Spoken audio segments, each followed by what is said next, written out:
preliminary narrativization, and the Nelson Mandela Foundation anchored our endeavor institutionally. I am grateful to all of them, and to our publishing partners for enabling us to bring Madiba's dream to fruition. My wish is that every reader will feel challenged by Madiba's story and be inspired to work towards sustainable solutions to the world's multiple intractable problems. The title of the book is drawn from the final passage of Long Walk, where Madiba speaks of reaching the summit of a great hill and resting briefly before continuing his long walk. May we all find places of rest, but never linger too long on the journeys we are called to. A note to the reader.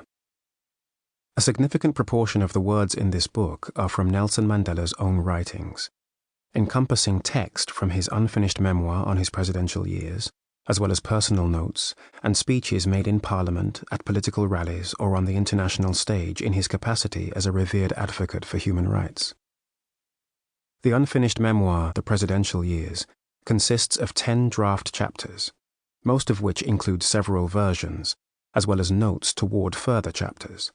The sequence of chapter versions is not always clear from the archival evidence. Text for this book has been extracted across chapter versions and note accumulations. In an effort to retain the historical integrity of Mandela's writing, we have made very few editorial interventions to his extracted text.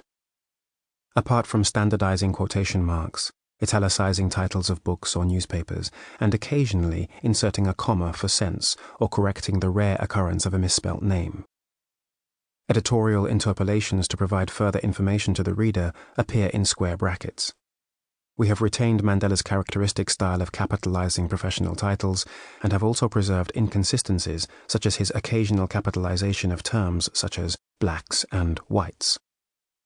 Quoted material from interviews where Mandela was speaking without notes has been standardized to be consistent with the editorial style of the narrative. In a PDF included with this audiobook, we have a comprehensive glossary of significant people, places, and events, along with a list of abbreviations for organizations, a map of South Africa, and an abridged timeline of the period of Mandela's life, ranging from his release from prison in 1990 until the inauguration of his successor, Thabo Mbeki, in 1999. Preface. For many South Africans in 1997, the public holiday of the 16th of December was remembered more as an important milestone in Nelson Mandela's long journey, rather than for its poignant provenance, which simultaneously commemorates the victory of the Voortrekkers over Amazulu armies in 1838, and marks the establishment of Umkhonto we Sizwe, MK, the military wing of the African National Congress, ANC, in 1961. Having gone through various name changes, the day was finally renamed the Day of Reconciliation in 1994. On this Tuesday afternoon, when the temperatures in the northwest provincial town of Mafeking were already in the upper 30s, the more than 3,000 ANC delegates gathered for the 50th National Conference of the ANC sat in rapt silence waiting for President Mandela to deliver his political report. Minutes earlier he had sat on the dais among the leadership of the outgoing National Executive Committee, the NEC, a small smile on his face as he listened to the spirited singing of liberation songs, which was punctuated by rapturous applause as he stepped towards the podium.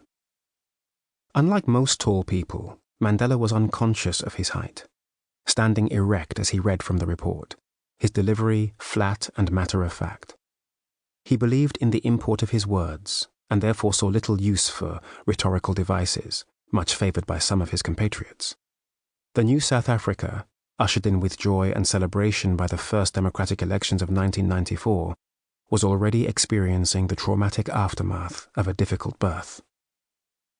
On the ANC's role as the governing party, Mandela said, "During these past 3 years, it has been a basic tenet of our approach that despite our people's achievements in stabilizing the democratic settlement, we are still involved in a delicate process of nursing the newborn baby into a state of adulthood." If the future was certain, the past was proving unpredictable. Violent crime, a legacy of previous iniquities and inequalities, was making headlines every day. Unemployment, which the government